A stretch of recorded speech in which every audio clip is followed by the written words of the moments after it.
बच्चू कडूंच्या आंदोलनाबाबत बोलावलेली बैठक ही रद्द करण्यात आलेली आहे। शेतकरी नेत्यांच्या उपस्थिती अभावी ही बैठक रद्द करण्यात आली आहे। बच्चू कडूंचा एकही प्रतिनिधी बैठकीला आला नाही।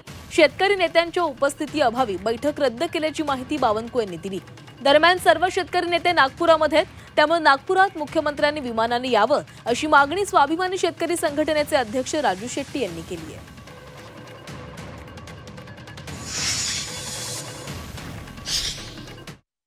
कुणीतरी बैठकीला यायला पाहिजे होतं, कुणीतरी बैठकीमध्ये चर्चा करायला पाहिजे होती। किमान बच्चू कडू, राजू शेट्टी, महादेवराव जानकर किंवा अजित या ठिकाणी जे आहेत त्यांनी यायला पाहिजे होतं। कुणीच आले नाही, त्यामुळे आतापर्यंत वाट बघितली, त्यामुळे आजची बैठक रद्द झाली। बैठकीमध्ये किमान कुणीतरी प्रतिनिधी असला पाहिजे, त्यावर बैठक चालतं, बैठकीत मागता येतं, मागणी करता येतं।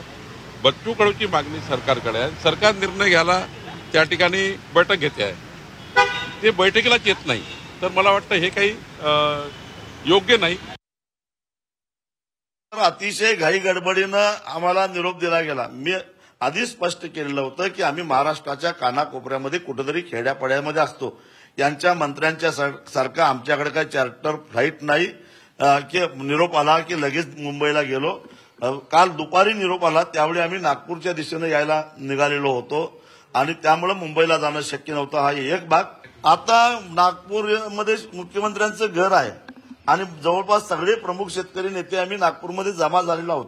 आता आम्ही काय नागपूरला गेलो तर आम्हाला लागतील समृद्धी महामार्गाने गेलो तरी सुद्धा काही आम्ही 10 तासापेक्षा जास्त उशीर लागणार। त्यामुळे मुख्यमंत्र्यांनी विमानाने यावं, इथं बैठक इथंच करून टाकावी।